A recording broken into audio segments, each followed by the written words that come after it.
No applause? Oh no. What's going on?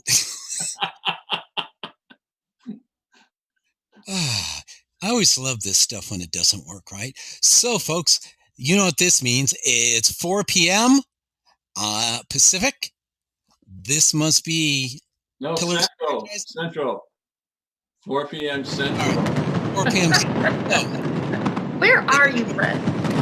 I don't know. All I know is the fireworks you hear in the background, or those that have been complaining that it is in fact thunder. It's our second year anniversary show of. Oh, see, that sounded like a distant firework, didn't it? But this is. Pillars of franchising. Pillars.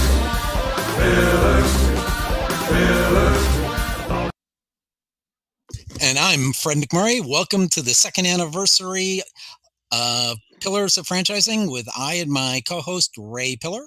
Today we've got a very special co-host, the well-renowned and multi-traveled Kristin Bloomingdale. No, I'm not going to say the last name because we know how. Even when I asked my partner earlier today. Yeah, that's what she said, but I'm bound to say, who was our very, very first emergency co-host. Mm-hmm. She didn't even realize it when she got on the show until it's like, no, Ray's not around. He's late. So she's our very special co-host. And Kristin, who's our guest today in this madness of the second anniversary? Our guest today is Moni. Singh, I hope I had said that right, because we didn't talk about that part. That's correct, Kristin. Excellent. Welcome to the show. Moni is with STEM for Kids. Welcome for the show. Thank you so much. It is an honor to be here for your second year anniversary. Congratulations to all of you. Oh, thank you. Thank you. Yeah, it's been a fun show. We like to have a little fun along the way. You take the blue pill. The story ends. You wake up in your bed and believe whatever you want. You take the red pill. You stay in Wonderland. And I show you how deep the rabbit hole goes. Or if you prefer. This is the coolest thing I have ever seen. So yes, our second anniversary. It is the coolest thing I've ever seen. Welcome, ma'am. Welcome kudos to you for being brave enough to come on the show. Oh, thank you. Glad to be here. Why don't you introduce our guest? Give us a bit of a bio. Who? Who are you talking? Moni has already been introduced, and she is the CEO and founder of STEM for Kids. Wow, what an exciting franchise that has to be, really. You know, I can't think of anything better than that as a franchise. So can you tell us a little bit about it? Sure, Ray. I'm trying to think about where to begin. So let me first kind of go back into how things started and what STEM for Kids is all about. So STEM for Kids, first of all, is all about making the wonders of science and engineering exciting for young children. And it's I used to be in my own professional career. I used to be living the world of STEM. I started off as an engineer, and then I moved on to do different things. And lo and behold, here I am, and never imagined I would ever be in the space of education. But we are creating wonderful adventures for young children as they're delving into computer coding, robotics, and engineering themes. And we're talking little children, like ages 4 to 14, so elementary, middle school level kids. So yeah, I mean, we basically help them, learn how to make computer games instead of just playing games. Make computer games, play with them, have your friends play with it. They are, learning about artificial intelligence, Internet of Things. They're learning about aerospace engineering, how things go up in the sky. So biomedical, how do our human body works and how people are figuring out making prosthetic limbs. So it's just super exciting, getting young children into thinking about some of these exciting topics. So you said young children. What age groups does the franchise get involved with? Yeah, so we work with ages 4 to 14. So that's pre-K, but mostly elementary and middle school level. Mm-hmm. And I have a grandson who's 3.5, and that means that I could sign up with one of the STEM for Kids classes. Is that correct? In about 6 months, yes. Yeah. By age 4, he'll be ready to go. So that tells us a little bit about the actual franchise. But what about how does one get involved in opening up one of these classrooms? Basically, what we find is that people, most of the times parents, right? Parents who have young children and they are looking to make a change in their career. We see a lot of people who are in that stage in their life. They've worked and now they're feeling like I need to have some more time, maybe spend some more time with our kids or have better control, create a legacy, make an impacting change. Any of those things, people start thinking about making a change. And we are seeing a lot of people, many of them parents themselves, and they're trying to find an enriching program for their kids. And they say, let me do something broader about that. So yeah, I mean, if people are interested in becoming a part of it, they can become a franchisee. We're also seeing even businesses who are already in the area of serving children. You could be operating an arts club or a music club, a daycare center. And we are seeing a lot of interest from these people in terms of diversifying revenue, right? Because STEM is so much in demand, and there are parents, the educators. You look in the education space, people are talking about how do we get children to look into these possibilities while they are still little.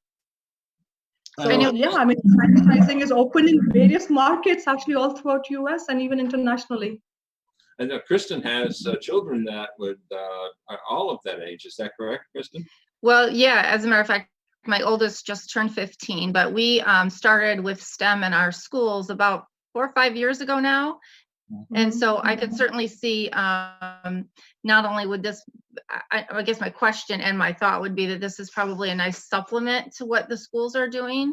And or is it more of, or maybe both, something that you would want to see more in districts that maybe STEM is not available in the public schools? Is it kind of a little bit of both, Moni? Yeah, absolutely. It is both. We are seeing many schools and districts who are, doing things to get more STEM into their school systems. And some of them are going down the pathway of let's do it ourselves. Some of them are saying, let's bring experts in to bring the programming in for the students. And some schools and school districts are doing both, because the fact of the matter is that the STEM world is evolving so fast. I mean, if you just think about technologies, how they have changed in the last 10 years, right? I mean, we started with, I think 10 years ago, we still had Blackberries in our hand, if I'm not wrong. And now we have all these sleek smartphones, right? Things have changed so much. And what typically happens is that if you try to burden the educators, the teachers, to go figure out all this change that's happening, it is another layer of complexity on top of all the other things that teachers are already doing. So many times schools and school districts say, okay, let's find what's out there and bring those programming in. So we do see a combination. We are working with schools and districts who are already doing some things in STEM. We are also doing with completely greenfield, school district where they don't have anything and they're trying to make some entry into the world of STEM. So it's a combination, and I think it's really the fact is that the STEM skills are so broad and they apply in so many different occupations. It's not necessarily just STEM occupations, even non-STEM. And the schools and districts are realizing that. And I think it's so important that realization is happening and people are taking action, towards that end. I think it's awesome. I know that we had a big push in our schools in the summer. Most of the kids will go to STEM camp, and they have some very special STEM camps for girls because they want to make sure that the young girls are really understanding that, English isn't, like, for me, English was always my thing, right? Math wasn't really for me. Well, now you have more and more girls who are becoming interested in math, science, technology, engineering, and I think that's awesome. I think it's also probably very important that as everyone focuses more on STEM for the children today, we need to be more of a leader in the world when it comes to those fields, and I think that we've really lacked that in the last few probably decades. So I think it's great timing for a program like yours to come on as a franchise. Yeah. And it's interesting, and I tell people a couple of decades ago when I was in engineering school, and I was one of three girls in a class of 120, statistics like that, and I'm surprised that even to this date we still see similar statistics when it comes to engineering schools. But here's something very interesting. Back in those days when I was deciding what field of engineering to go into, and there were people, and I grew up in India, so a little bit of a contextual shift, right? You don't imagine having air conditioning, at least not at that point in time. So people were saying, go for computer science, because if you are in a computer science field, you are definitely going to be in air-conditioned rooms. That would be my strategy. I would think of that. Yeah, that's great. So that was part of my decision-making process. But fast forward, even today, computer science is such a wonderful career choice, especially for girls, because it is not as labor-intensive, if I can say it that way, some of the other engineering fields. But we do see again, and overall in many engineering fields, women are making strides, and I think we need to find a way to encourage more and more girls, because it is just the whole aspect of creating something, and I know girls do really well with that, and being able to see that kind of take shape in front of your eyes, it's just awesome. Yeah. So, yeah, and we are seeing a lot of schools and organizations taking those initiatives and encouraging more and more girls into these programs. That's awesome.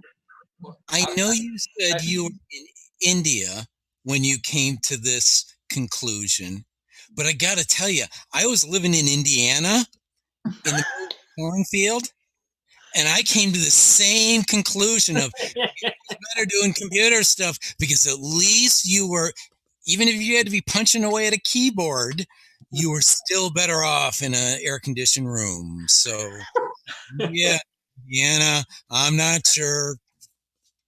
I'm going to ask a question, though.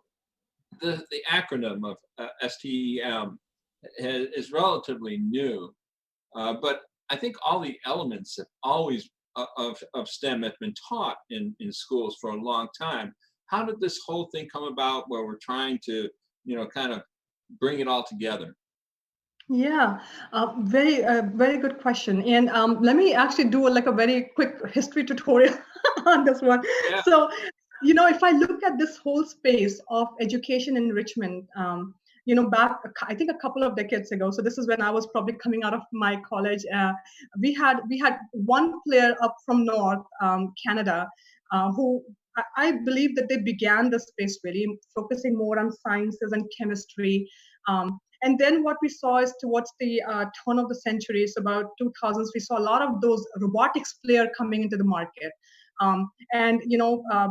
All this education space is all about, hey, let's make Lego and put pieces together and make robots out of it. Mm-hmm.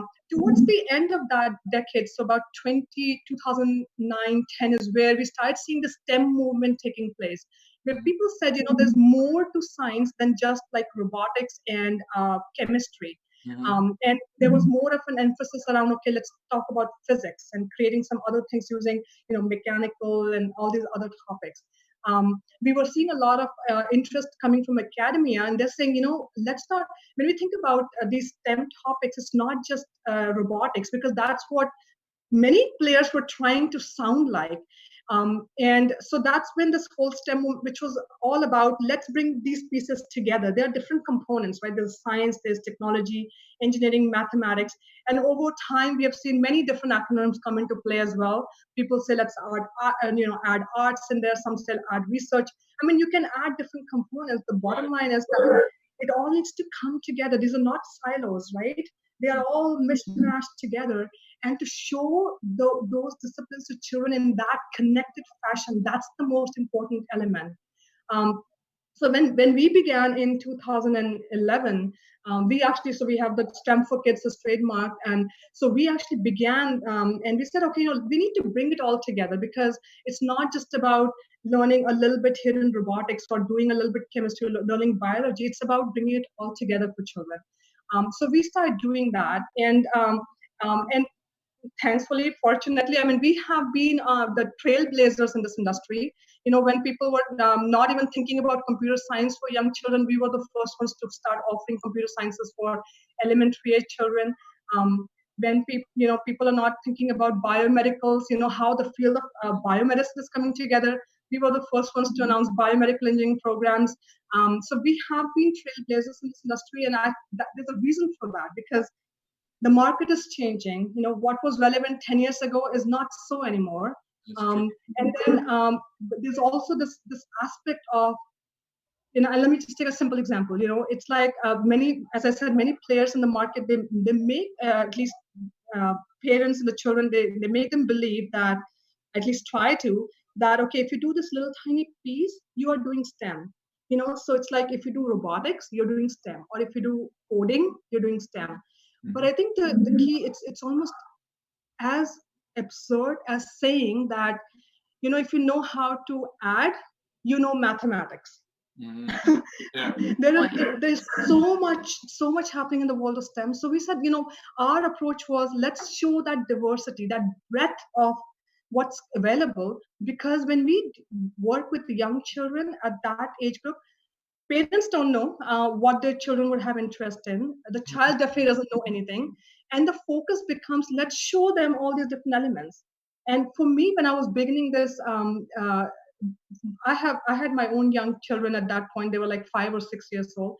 And we were, as any other parent, we were putting them into swimming classes, karate, soccer. And I'm like, okay, why can't I find something to do these other things, right? And there was nothing, and that's how I got started. But I think that's the whole point, right? Let's give them opportunities so they can explore. Here's something on robot. Here's something on inside our human body. Here's something about aerospace. So that's what we've done. Long answer to your question, but overall that has been the focus, and that's what we see happening in industry. That it's parents, educators demanding that, okay, let's look at this holistic picture and present that to the children.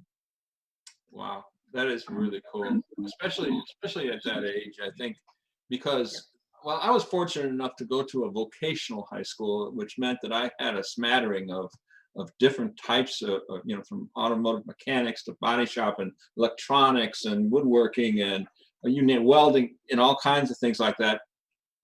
So that was further on, though. That was in high school, but actually getting these children involved in STEM at a much earlier age, I think it's going to guide them much better to where they feel that their attributes are. I think it also changes the way they think, right? Yeah. Oh, yeah. I was at a parent-teacher conferences today with my son, and he was taking me through some of their highlights in math, and then even through language arts, and his thought process and the way he goes about solving problems were things that when I was his age, I had no idea, could not have done what they're doing today. And I think a lot of it with STEM and other things within the school system is really putting our kids at a big advantage, certainly from where I was when I was in elementary and middle school. Mm-hmm. Yeah, and it is actually a very big shift, again, because of the way the world has evolved, right? In the past, when we were in schools, we were focused more on, let's give the content learning to kids, right? The concept. Here's the concept. Here's what you do. But in today's world, you can Google anything. I mean, you don't have to be in a classroom setting to learn something, right? Right. So it's not so much about concepts. It's about how do you bring it together? What do you do? How do you think? I mean, those other skill sets which are becoming so important. And I think that's what it's taking content and making it more. You think about these words like metacognition, right? Thinking about thinking, the critical thinking. I think all those elements really are becoming a lot more important, and that's why something like what we do at STEM for Kids is there is content, but around with that is all the softer skills, the communications, the collaboration, thinking, and all focus shifting. So yeah, I think those things become more relevant and more important as we think about education going forward. So that actually lets children see how everything is interrelated. Everything. Before that, you have to be a physicist. I'm getting a this, which means it's time for a break. No, not quite. But so one of our watchers on Facebook said, this is a great topic. We need to make learning STEM more relatable and fun for kids. Yeah. How do you make it more fun? I always thought you should be educational and entertaining because everyone fell asleep in a calculus class at least once. Edutainment. Education. Entertainment. So and we're edutaining. So trying to leverage off the comment from Carly, how do you make it more relatable and more fun?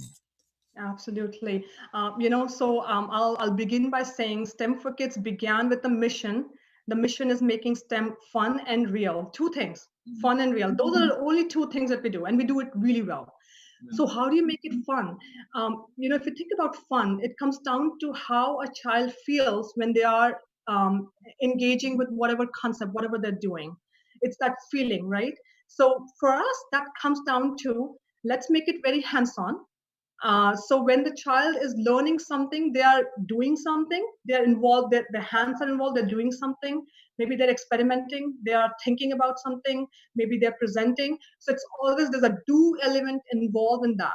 So very different from if you imagine a typical classroom, a teacher is giving a class and children are listening.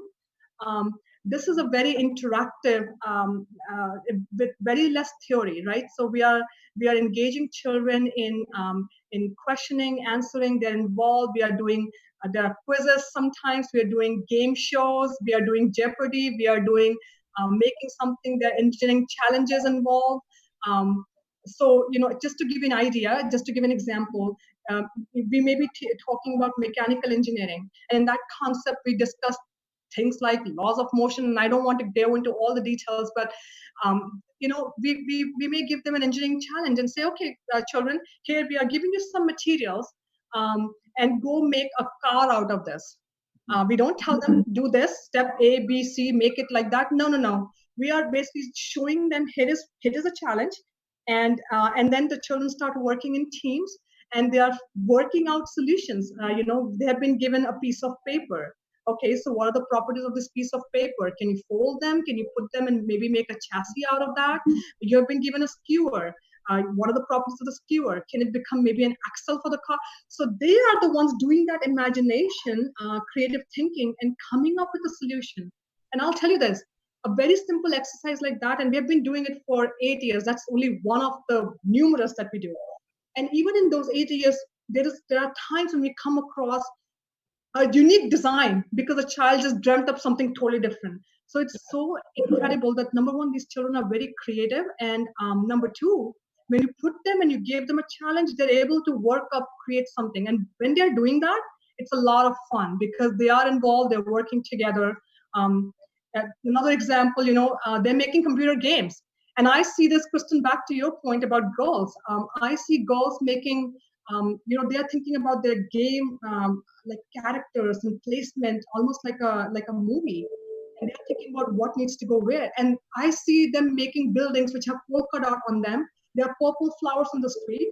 And then I go to a boy's creation, and I may see things like, black, dark sceneries and whatnot. So, but it's so, and they are involved. They are the ones creating and imagining and creating those solutions. So I think that's the way to keep it fun, make it very, very hands-on. Fred, I hope I answered that question for you. Absolutely. That's, and I'm sorry, but I'm a little bit jealous of kids today. I feel they have so much more of an opportunity than we did, because like I said, we had all the not all of them, but many of the elements that are being taught today. But if we were able to visualize how they are all interconnected and then have someone, coach us like you are coaching your students, that's fantastic. It really is. Well, I know for me, we learned, we had science and we had math, but we didn't learn technology, and I didn't go through any engineering. Those were things that you hit, like we talked about in high school, or when you specialize it in college. And I think the great point that Moni has been making is that by engaging these kids when they're young, it gets them interested, it gets their creativity going, it gets them thinking about all these different things in different ways. And I could see it really making big differences. I love the idea that the girls, make a wall and they use, pink polka dots. My daughter took Legos, and in Legos, she took all of her brother's Legos and she designed a complete shopping mall with a hair salon, and she had all these little pieces. It was crazy, but oh wow, her brothers had no clue what the heck she was doing with their, Lego police, and she transformed them into an entire shopping mall. So I think it's great to see, we all know that boys and girls think differently. They are creative in different ways. And so it's very interesting to me. It makes me excited for your franchise. It makes me think, oh my gosh, I really want to do that. I have to pull myself back and realize you can't do anymore. But, it sounds like it's a ton of fun, and I think you guys will be wildly successful at it. Mm-hmm. Yeah.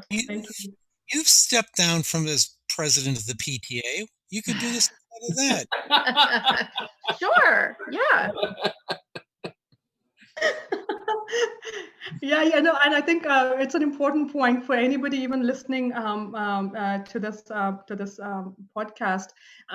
If you are a parent or a PTA member and you feel like this is something that can benefit your school, we do provide our services. Where if we have a local operation, we can provide like an instructors and actually conduct classes. But also, if we are not there physically, close enough, we also provide our curriculum and our professional development for the teachers in school district. Many school districts are using that. So in any case, it's all about serving children and bringing some of these quality programming. So yeah, I mean, if your listeners are interested in even finding and making some of these programs come into their schools, they can reach out to us. We'll be glad to help out. All right. So on that note, we'll start the commercial cycle, and then we'll come back for round. I think I'm going to move to someplace warmer during the commercial. Go ahead. That's fine. We're going to, at this point, have to say goodbye to our Instagram viewers. But hopefully they've enjoyed this, and we'll see you next week to those on Instagram. Want to thank the Link Local Network for broadcasting our show. You can read their community voices as they work to achieve work-life balance. And actually, they're, I guess, working toward achieving work-life balance was because of Kristin. You're kind of the ideological founder of this program. Apparently. We've added a couple of new shows each week, including Community Voices Chat on every other Wednesday at, I think it's 4 p.m. Pacific, although that time may change.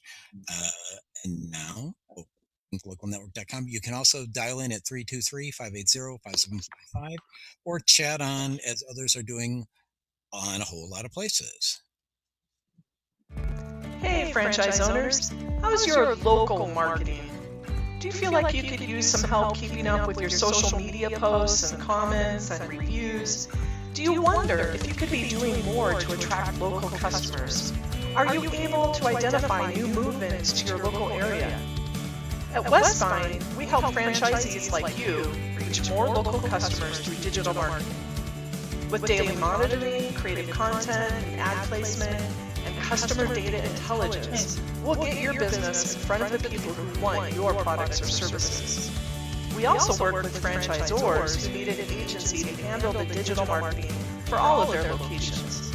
If you're ready to reach more local customers, give us a call at 805-265-5440 or visit us at westvyne.com. That's 805-265-5440 or westvyne with a y.com. Thanks, Michelle. And we're back. And we've got a hat change there. We have a hat change there. They would have been very happy with you pre-Super Bowl loss.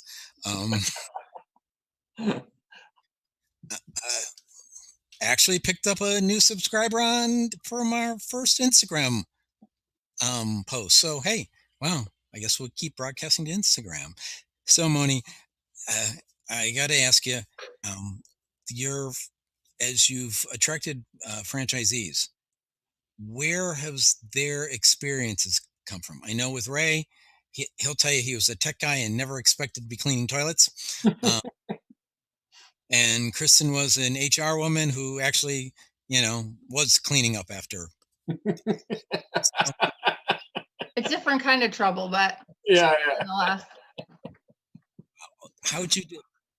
Who's that, experientially wise, who's that franchisee that you've been seeing, that you've attracted?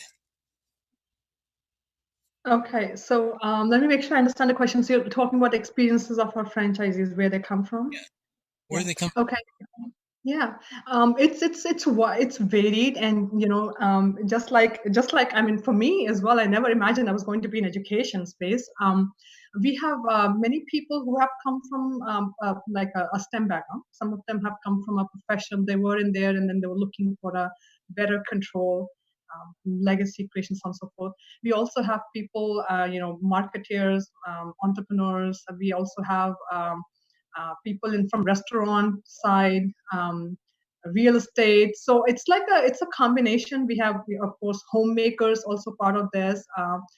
There are many times we see people take a kind of a backseat from their career and say, I'm going to spend some time with my kids.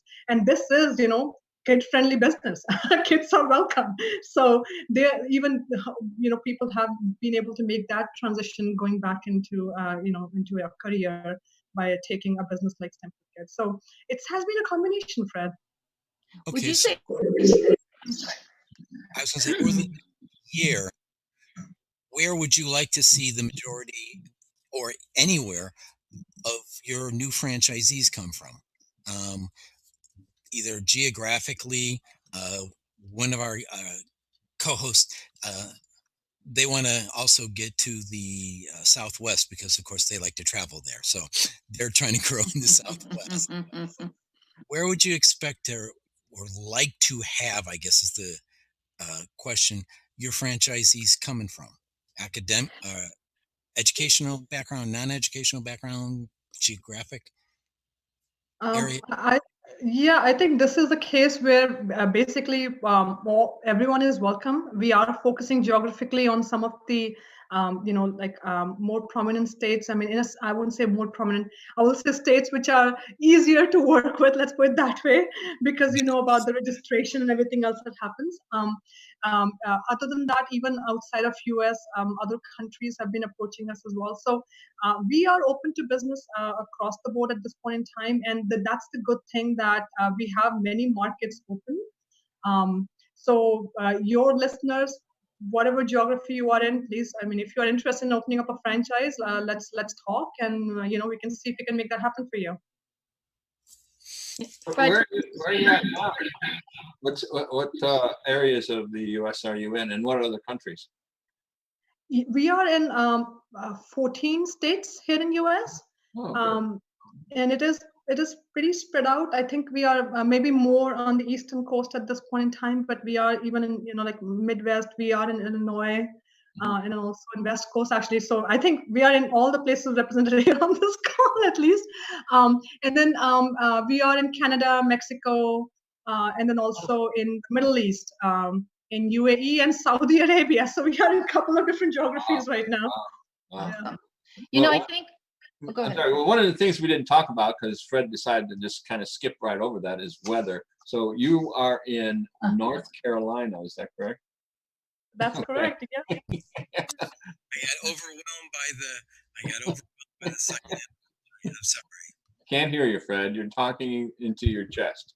I said I got overwhelmed by it being the second anniversary, and What yeah, can I tell you? You know. weather.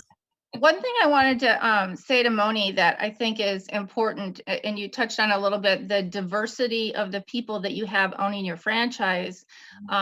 Franchising in and of itself is such a great model, and I'm sure that it is with your platform as well, because if you have a strong franchisor, just as you said, whether you're a homemaker, whether you come out of tech, whether you're coming out of the restaurant industry, right?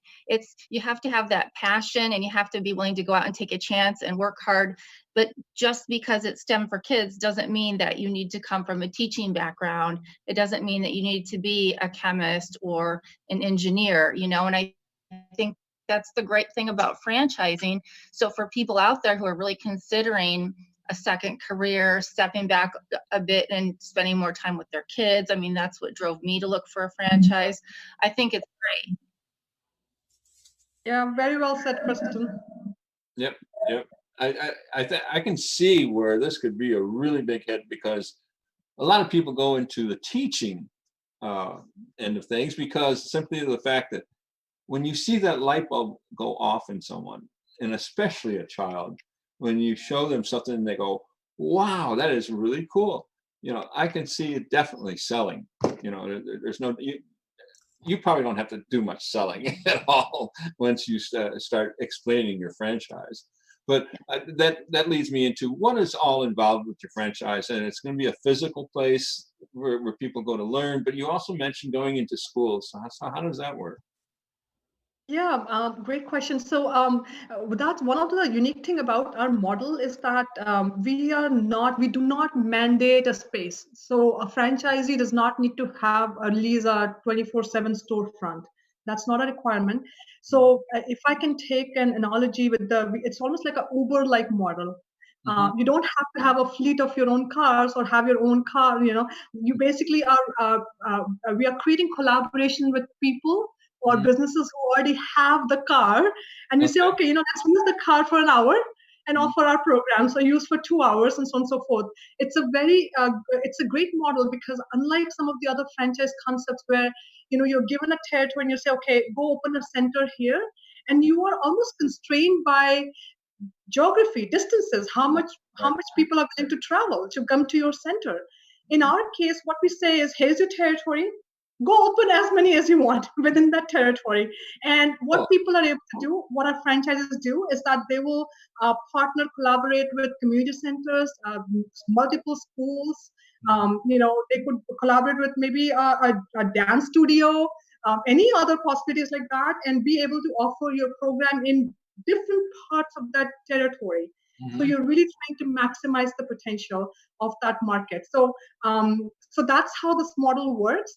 And the other side effect of that is that it's a low cost entry, right? You're not dealing with fixed leases and things like that. So, and that's something we actually find that most of our franchises love, that flexibility, being able to offer these programs from so many different locations.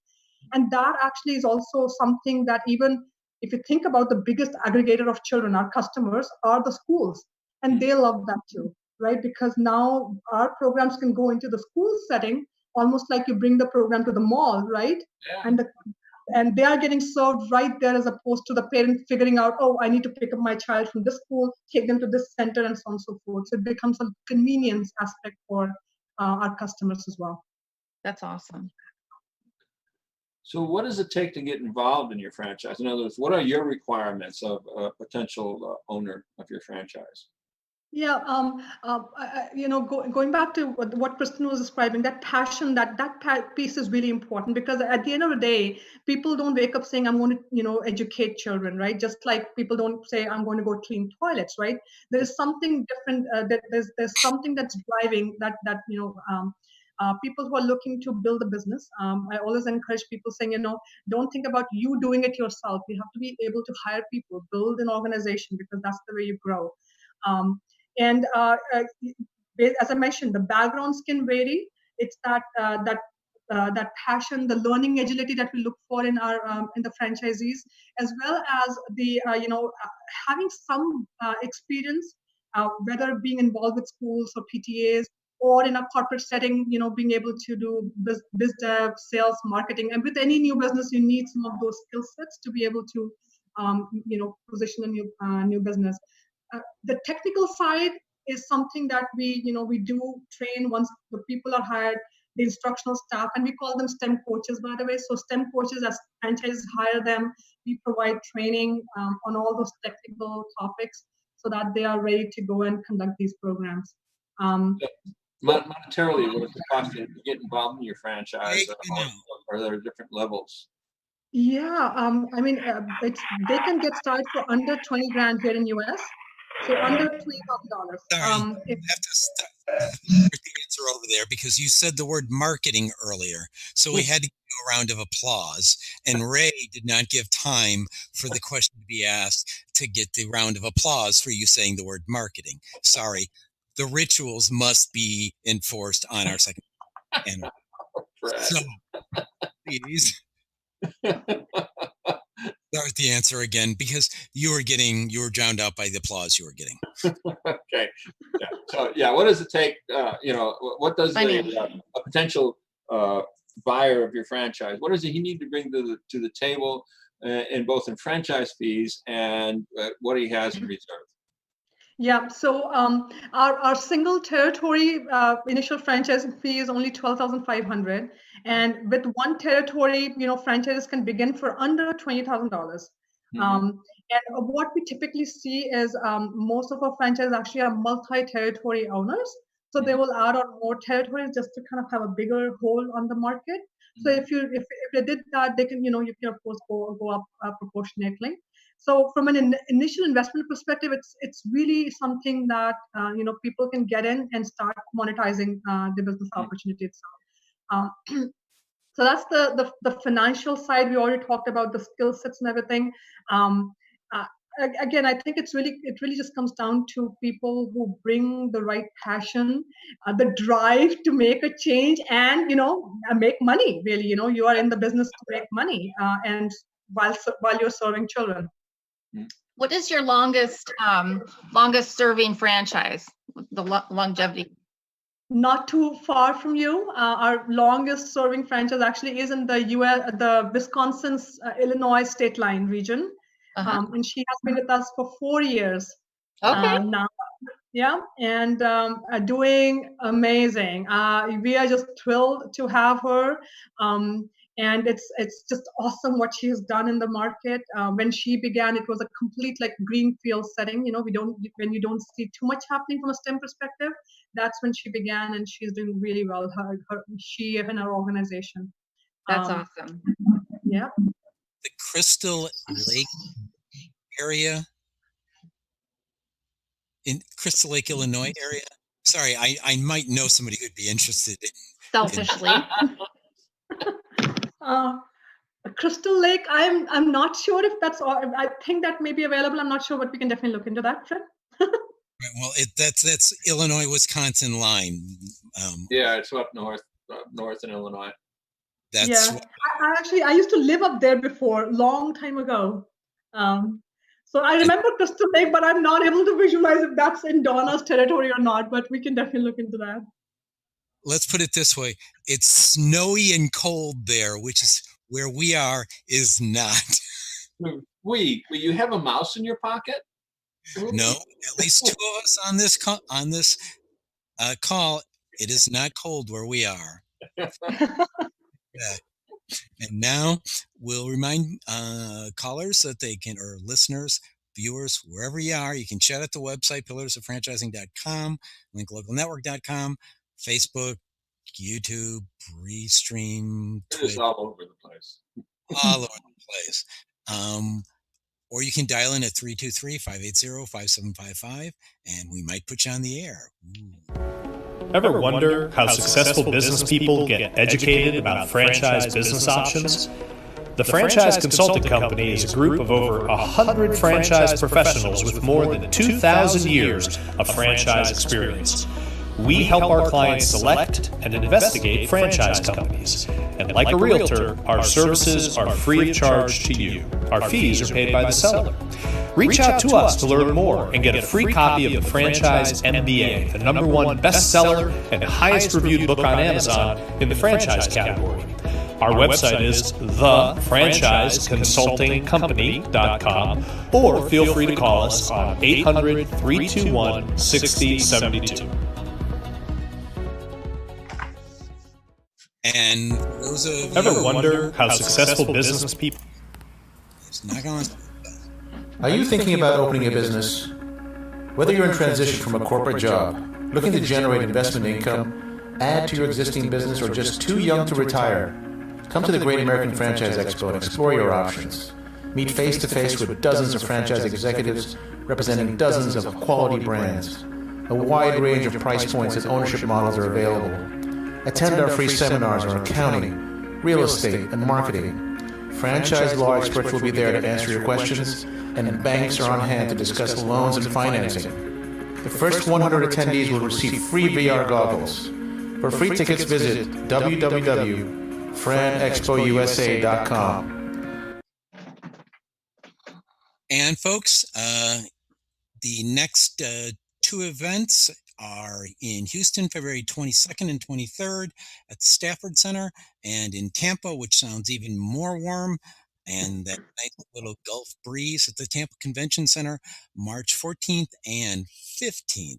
And we are back. So, one other thing. As Nick said, you can call him up and get a copy of the Franchise MBA, which is like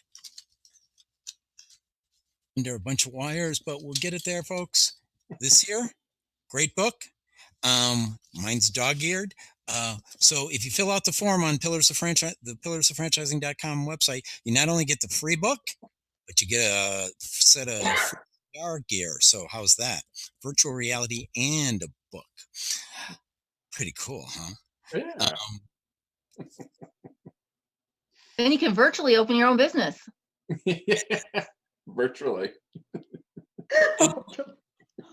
I've been looking at how we could do Pillars of Franchising in virtual reality. We'll see.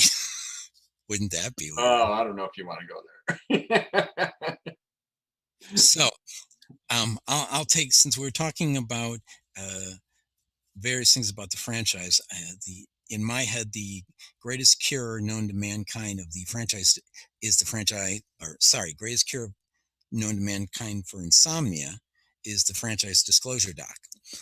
So I know franchisees who never bothered to read it and still bought, but what are the first 3 things you would recommend a potential franchisee read from an FDD, just in general? Yeah, I think one of the first questions people always are looking for an answer is how much does it cost to get in? So it's the item 7. I think that's the very first one to definitely look at. I am looking at the litigation history. I don't remember what item number that is, but I think that is an important one to see. And the third one will be item 19 if it's provided by the franchisor, because that's telling you about how the business is doing overall. But if the franchisor is not providing that, looking at the audited financials of the franchisor. Again, I don't remember the item number for that, but there are audited financials. Looking at that, and sometimes the footnotes on that give you a lot more intelligence about what's happening in business as well. You'll be happy to know that there are several lawyers as well as CPAs that would agree wholeheartedly with everything you said. Yeah. So I noticed there was a mention of STEM for Kids Network. What is that, and how can people get involved? Yeah, so when we think about STEM for kids, right, we think about all the children that we touch, their parents, the educators, the teachers, principals, school superintendents, of course, our franchisees, their employees. So that's what when we think about STEM for kids, think about that network. And in terms of how people can get involved overall, the first thing really is if you are a parent, PTA member, and you want a change in your school, let us know. As I mentioned before, we can either bring our services directly in there, or if we can't do that, we'll train the teachers. So that way, the STEM programs can be offered. If you are a business owner and you're looking to diversify revenue, again, there'll be opportunities here. Just because there's so much industry demand for STEM. And we have some of our newest franchises actually have come down that route. So maybe you're running a gaming studio or a dance studio. So those will be the opportunities. The other piece I also want to mention is that if you represent a company and you think about how to be more socially responsible. Right, and that's something we hear a lot about these days as a company. Our franchises also get involved in helping companies with their CSR initiatives, the corporate social responsibility. We have worked with Boeing and other companies. So if you are thinking about some of those initiatives in your market, working with children, I mean, there can be nothing better than trying to work with children and doing something good in the community. So again, we'll be happy to help out with some of those CSR initiatives as well for the companies out there. That's a great way to get yourself involved in motivating your own children. Exactly. Yeah. Kristin? So Moni, do your children work in the business now that you've raised them as you began this journey? Well, you talk about my children. They were the inspiration for this whole thing. And my first two, actually, my older two, they're teenagers now. And my son, actually, when he was 7 years old, he actually helped us write the robotics curriculum that we use in STEM for Kids. And it is so amazing. He came to me, said, "Mom, can I have a robotics kit?" And I was still thinking, oh, it's very pricey. But then he says, "If you give it to me, I will learn how to do it and I can help you write a curriculum." And I said, "Sure." And then I actually, connected my son with one of our best STEM coaches, and that's how our robotics curriculum came into play. So effectively, they have been working in the business ever since. They have always been our guinea pigs, always. We write something to try them out on them and their friends. So yeah, but now I think as they have grown into teenagers, they're helping in other parts of the business as well. So absolutely, I think it's just it's nice to have that energy coming from their help as well. Excellent. That's pretty cool.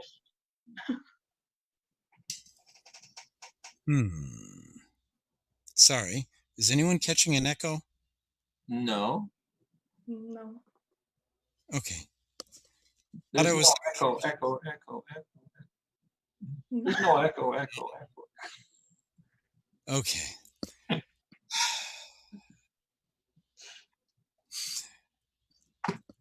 Time to go down the rabbit hole. That's what I figured. I was giving you that opportunity, Fred. Yeah. This seems slightly applicable since we are talking about STEM technology, things like that. So, how much alien technology in Area 51 do you think has influenced STEM education in general? Sorry. Alien technology. Okay. Great question. I'm sure things like, virtual reality, looking at what's the rate at which the aliens are coming, falling down from the sky, figuring out do we drill and make a bunker in the under the earth as the aliens attack. I mean, all those things, there's a technology part to that in solving these challenges. So I'm sure all of that is part of what we do. And as a matter of fact, when our franchises go out and teach young children, they are thinking about some of different scenarios. We have children thinking about how do they go to space and maybe even bring alien back home, or perhaps maybe there's some technology already that is being used in Area 51 that they can make it main scale and bring a new business opportunity, a new product out there, and make it a mass scale opportunity. And what do they do? What do they do in the apocalypse, right? In an alien apocalypse, where do I go? What do I do? Maybe they'll be creating those contraptions, right, that shoot the zombies back up in the sky. Yes. Nope. Now we've gone to zombie apocalypse. Not different down the rabbit hole question. Only one. So we have to. How is that not in the rabbit hole? Now, we're gonna have to do a whole rabbit hole show now. So, Kristin, we've gone down the rabbit hole. You get your last question, and then Ray's going to take his famous last question, and we'll mercifully end our 2-year anniversary show. All right. So as franchisees or franchisor, do you have a special cause that you support? Obviously, supporting children and all that you do is a very big thing. But do you have any other special causes that you support within your businesses? So basically, helping out children is the biggest thing that we do. And we then help and partner with other, whether it's schools or other organizations, and, the causes that they're working on. We do see a lot of interest in getting more girls into STEM.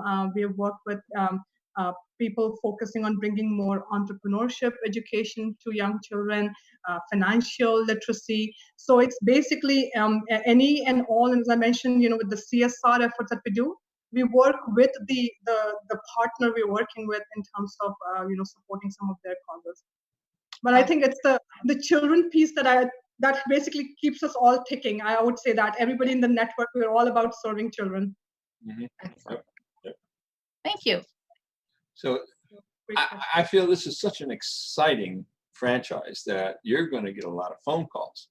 So other than phone calls, which we'd like to have your phone number, or our listeners would like, how else can we get a hold of you? How can people get a hold of you if they're even a little bit interested in your franchise? The best way would be go on our website, stemforkids.net. It's all letters, STEM, FORKIDS.net/franchise. You'll see a lot of information there. We actually have 24/7 chatting service, live people that are there to help address your questions. And of course,